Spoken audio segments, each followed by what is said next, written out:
you guys feeling? Good. You guys okay?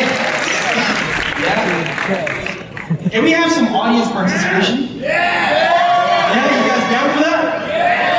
Okay. All right. Let's see. What are you grateful for? Your parents, Allahumma barik, mashallah, tabarakallah. What are you grateful for? The Quran. Allahumma barik, mashallah. These guys are amazing. Brother, what are you grateful for? Mufti, sorry. Huh? Having these kind of organizations and events, mashallah, tabarakallah. What are you grateful for? My brother in boldness.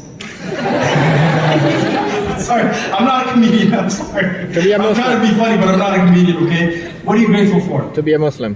To be a Muslim. Alhamdulillah. Who's grateful to be a Muslim? If you're grateful, say, I'm blessed.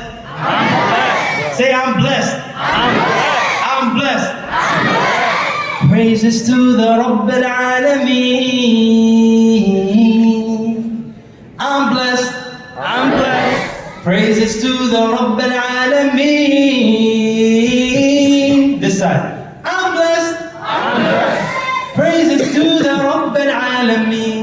I'm feeling good waking up today. Got to say thanks to Allah for giving me another day. For the breath I breathe, to the trees, back to me, can't you see? I'm living life in harmony. Got the sun shining down on me perfectly, currently. Feeling the breeze from the sea. And the clouds giving shade to me, rain for me patiently. Growing the food that I eat. And we can never count your blessings. Every second, so many lessons. Got me turning to the heavens. Thanks to He for creating me, shaping me, sustaining me. Praises to the Rabbil Alameen. Ready? I'm blessed. Praises to the Rabbil Alameen. Fellas, I'm blessed. I'm blessed.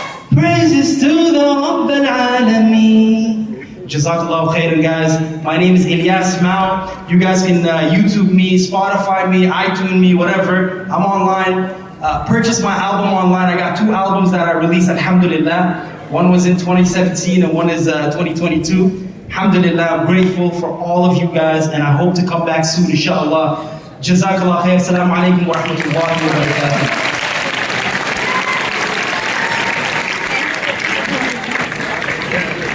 Takbir. Takbir. Allahu Akbar. MashaAllah. Who enjoyed that? Make some noise. Now the next one is here. You guys all ready? Quiet down, guys. My backing is ready? I'm just messing around, I'm not reading anything. May Allah bless everyone for coming. Inshallah, if we get the lights turned back on. Again, the nude is coming after Ramadan, not before Ramadan. We have 2 sessions that are remaining. And I want to get through it quick so I won't spend too much time here. We have 2 sessions that are remaining. Inshallah, both of them will be highlights for the evening. We have 1 more session with the keynote speaker, Sheikh Yasir Qadi, inshallah. And then we have the last session with Ustad Majid Mahmood, who was supposed to do his session earlier, but because of a flight issue, he was delayed. But he will have the final session. And inshallah, we do have food, and the food will be served as we are leaving the hall. The goal was to be done by 9:30. I think we're still on good schedule to be done by 9:30 so we can leave and take our food with us. And if you wish to eat over here, we can eat over here. And then we can pray Isha together. If you wish to leave, you can leave as well and pray Isha at home, inshallah. But 2 sessions are left. I will ask all the volunteers to bring everyone back inside and have everyone seated, inshallah. Once again, we are blessed to have with us our dear Sheikh Yasir Qadi. I'll ask him to come back on stage. Please welcome him, inshallah. Jazakallah khair.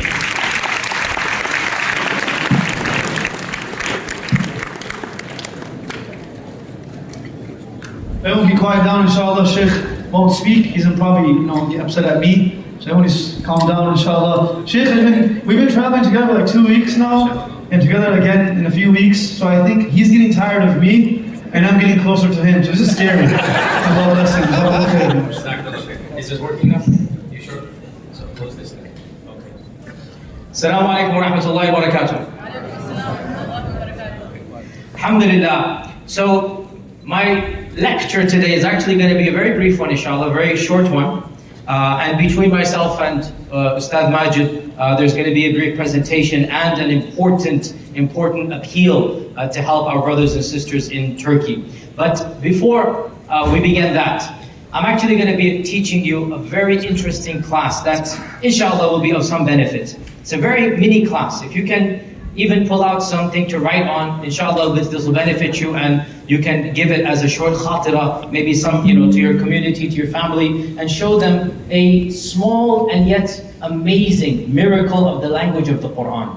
A small and yet profound reality of how precise the Quran uses adjectives and adverbs and verbs to describe reality, to describe the concept that we're doing today, which is the topic that I'm going to be doing, inshallah, very briefly, bi'idhnillah. Let's try to do this within 10-15 minutes, inshallah, really short. And that is the verbs that Allah uses to describe walking in the Quran. Walking, running, fleeing. The verbs that Allah uses to describe motion. When does Allah use which verb? And if you go through the Quran and see the specific verbs that Allah uses, and look at the context of when He uses those verbs, you get a very, very profound picture of what the Quran is trying to convey about activity, about human activity. So I'm going to go over 7 categories of verbs. That's my brief talk. That's it. Seven verbs that the Quran uses. And we're going to see the context of each of the verbs.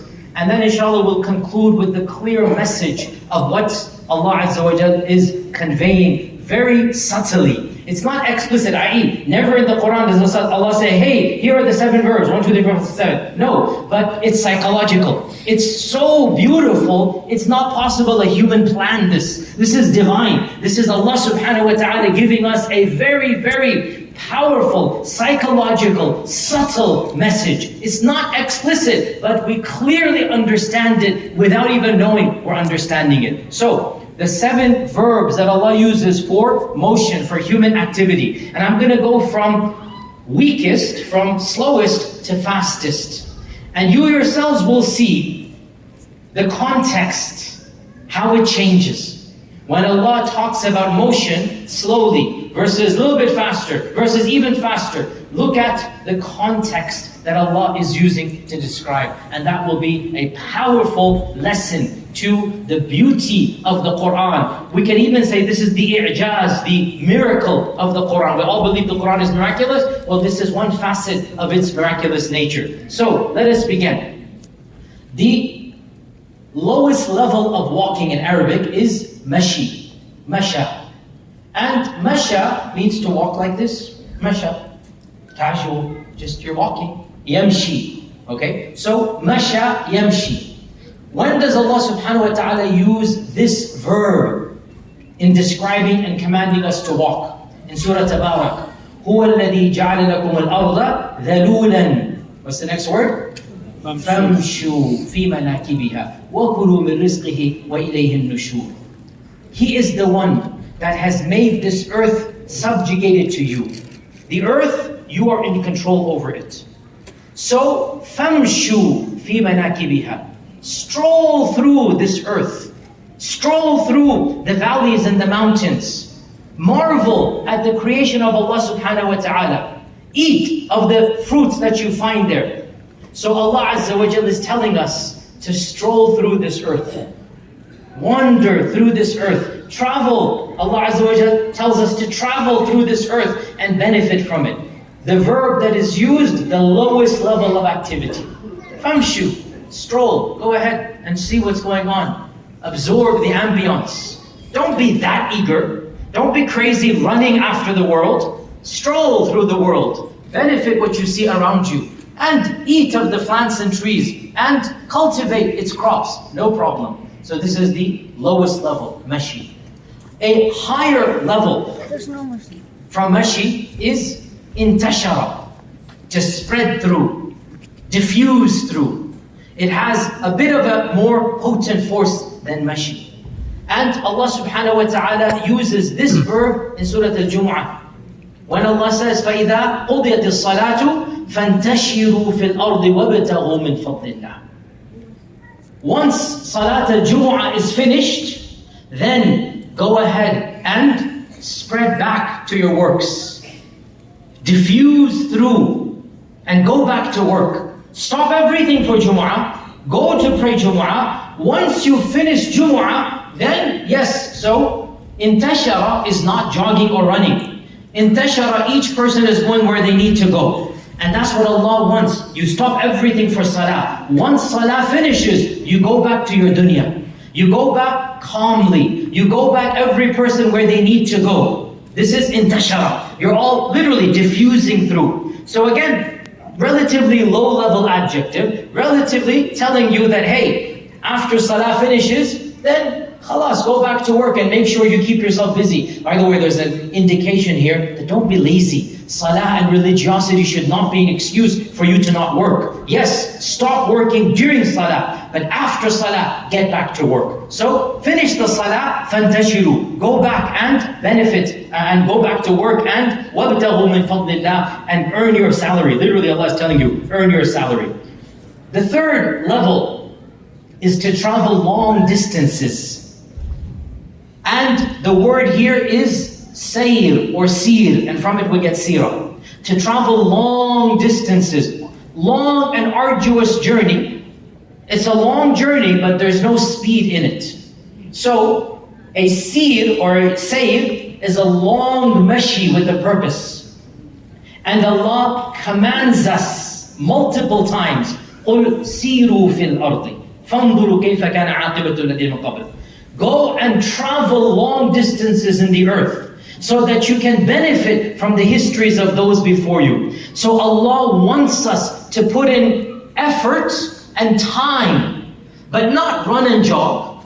Take your time, go where you need to go, and in the process, benefit from what you're seeing. And this is the Islamic incentive to go on journeys, primarily not just for the sake of merriment, for the sake of learning. For the sake of learning, we are expected to travel long distances. And Allah wants us and commands us, Siru fil ard. Travel in the earth. For what purpose? So that you learn the histories of people before you. You see the realities of previous nations. You look at the grandiose architecture and you see, where are they? They're gone, they're not here. One day our architecture will also be empty. One day we will be gone as well. So Allah is commanding you to take long journeys in the earth so that you can gain some wisdom, learn from past experiences. This is a third level, seer. The fourth level is to trot or jog. And that in Arabic, we call it between Safa and Marwa. What do we do? Sa'i. That's literally Safa and Marwa. We're not racing, we're walking at a fast rate. This is Sa'i. And a little bit faster, Sa'i. Right? And Allah subhanahu wa ta'ala uses this verb, Sa'i, multiple times in the Quran. Ya ayyuha alladhina amanu. إذا نودي للصلاة من يوم الجمعة فاسعوا إلى ذكر الله. When the adhan for Jumu'ah is called, walk in a brisk and manner, proper manner. Walk. Notice, walking to Jumu'ah, fas'aw. When Jumu'ah finishes, what was the verb? فانتشروا. فانتشروا. Which one is more powerful? Fas'aw. Which one is faster? Fas'aw. Which one is more determined with one location? Fas'aw. Intashara, you diffuse out. Sa'a, you go and you trot and you briskly walk with purpose. Do you see where this whole talk is heading? Right? Look at the lower level of verbs. It's all dunya. Okay? Walk here and there, do say here and there, and tashar here and there. But as the adjective intensivity increases, the subject changes. Right? Look at how precise the Quranic terminology is. So, فَاسْعَوْا إِلَى ذِكْرِ اللَّهِ. Walk briskly to Jumu'ah. And sa'i is walking with determination. Sa'i, walking with purpose. Sa'i, walking without being interrupted. That's why between Safa and Marwa, our fuqaha say that if you stop for too long, some madhab say, if you stop for too long, you have to start all over again. By the way, there's ikhtilaf. I'm not teaching you fiqh here, go to your madhab specialists and whatnot. But I'm saying, one of the ways they derive this is if you stop too long, your sa'i is broken. Literally, your sa'i is broken. So Allah is using a verb that indicates purpose, indicates seriousness, indicates brisk walking. All of this to tell us, when it's time for salah, fas'au. When it's time to worship Allah, stop everything and walk towards that salah, determined. You have a destination, you have a goal, you have a purpose. This is fas'au ila dhikrillahi wa dharul bay'. What level was this, guys? What number? 4. 4. You guys are taking notes, right? I'm going to quiz the shuyukh in the front who think they know, mashallah. I'm going to quiz you guys, because we're going to give the same khatara one day. I know, no problem. Bismillah, all the ajr to Allah Azza wa Jalla, no problem. Allah will give you ajr. But you guys need to take notes as well. You won't memorize these, don't worry. Number 4, fas'au. Moving up, number 5. Number 5. To try to win in a race. Sabaqa. Istabaqa. You're not just walking fast. No. You want to be number 1. You are running. And you're not just running. You're running to win. Oh, Huffaz of Atlanta. Where does Allah use sabaqa and istabaqa? Fastabiqul khayrat. Mufti Saab says you had better